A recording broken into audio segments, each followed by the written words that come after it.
আসসালামু আলাইকুম। বিকেলে চায়ের সাথে খাওয়া যাবে এমন একটি নাস্তার রেসিপি আজকে আপনাদের সঙ্গে শেয়ার করব। আশা করছি আজকের এই রেসিপিটি ভালো লাগবে। যদি ভালো লেগে থাকে তাহলে পেজটিকে ফলো করে চ্যানেলটিকে সাবস্ক্রাইব করে রাখার অনুরোধ রইল। চলুন দেখি কিভাবে নাস্তাটি তৈরি করতে হয়। এজন্য এখানে আমি 1 কাপ পরিমাণ ময়দা নিয়েছি, আটা নিলেও চলবে। দিচ্ছি 2 টেবিল চামচ পরিমাণ চিনির পাউডার, চিনিটাকে আমি ব্লেন্ডারে পাউডার করে নিয়েছি। দিচ্ছি 1 চা চামচ পরিমাণ কালো জিরা, দিচ্ছি পরিমাণ মতো লবণ। তারপর এই সবগুলো শুকনো উপকরণ একটি হ্যান্ড উইক্সের সাহায্যে খুব ভালোভাবে মিশিয়ে নিব।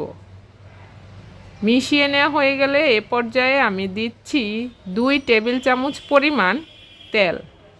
তেলটা দিয়ে খুব ভালোভাবে মিশিয়ে নিব। তেলের পরিবর্তে ঘি দিলেও হবে, তো এখানে আমি তেল দিয়েই তৈরি করছি। তারপর এইরকম হাতের সাহায্যে খুব ভালোভাবে ঘষে ঘষে মিশ্রণটিকে মিশিয়ে নিতে হবে। যখন মুঠো করলে এরকম দলার মতো হয়ে যাবে তখন মেশানোটা পারফেক্ট হয়েছে বুঝে নিতে হবে। তারপর নর্মাল পানি দিয়ে একটি ডো তৈরি করে নিব। ডোটা এমনভাবে তৈরি করে নিতে হবে যেন একদম নরমও না হয়ে যায় আবার একদম শক্তও না হয়। ডোটা তৈরি হয়ে গেলে এখন আমি একটা ঢাকনা দিয়ে ঢেকে 10 মিনিট ওয়েট করব। ফিরছি 10 মিনিট পর। 10 মিনিট পর ডোটা দেখুন অনেকটা সফট হয়ে সেট হয়ে গিয়েছে। ডোটাকে আবারও খুব ভালোভাবে মথে নিতে হবে। এবার একটা বোর্ডের মধ্যে নিয়ে ডোটাকে হাতের তালুর সাহায্যে লম্বা করে নিচ্ছি। তারপর 6 টুকরো করে কেটে নিব।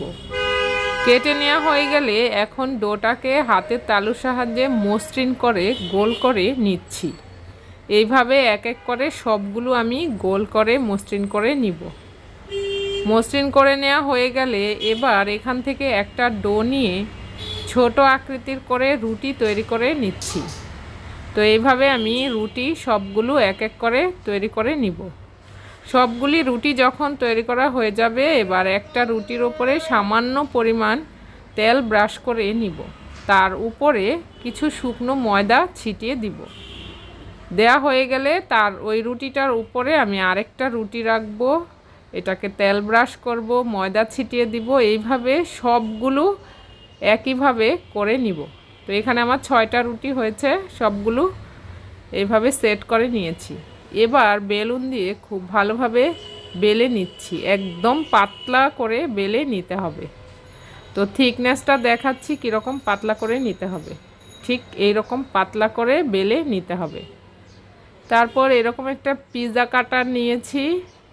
কাটার দিয়ে আমি এইভাবে লম্বালম্বি করে কোনাকুনি করে কেটে নিয়েছি। তো এভাবে চিকন চিকন করে আমার কেটে নেওয়া হয়ে গেছে। এবার স্ক্রিনে দেখুন আমি কিভাবে ফোল্ড করে নিচ্ছি। খুবই সোজা বানানো, জাস্ট আপনি ধরবেন আর হাত দিয়ে ঘুরিয়ে ঘুরিয়ে ফোল্ড করে নিতে হবে। ফোল্ড করে নেওয়া হয়ে গেলে দেখুন কতটা সুন্দর একটা ডিজাইন হয়েছে। তো এইভাবে আমি সবগুলো ফোল্ড করে তৈরি করে নিচ্ছি। তো দেখুন আমার ফোল্ড করে নেওয়া কিন্তু হয়ে গেছে। এখন আমি চলে যাব চুলায়। চুলায় আমি একটা প্যানের মধ্যে ডুবো তেল নিয়েছি। তেলটা যখন হালকা গরম হবে আর চুলার আঁচটা মিডিয়াম লোতে রাখতে হবে। তারপর এক এক করে সবগুলো নাস্তা দিয়ে দিচ্ছি। তারপর চুলার আঁচটা মিডিয়াম লোতে রেখে ধীরে ধীরে পিঠাটা ভেজে নিতে হবে। এক পাশ যখন হবে তখন উল্টে দিতে হবে। এইভাবে গোল্ডেন ব্রাউন করে আমি সবগুলো ভেজে নিচ্ছি। এই পিঠা নাস্তাটা ফোল্ড করে নেওয়ার কারণে ভেতরটা একটু মোটা হয়, এজন্য ধীরে ধীরে ভেজে নিতে হবে। তো গোল্ডেন ব্রাউন হয়ে গেলে আমি উঠিয়ে নিচ্ছি।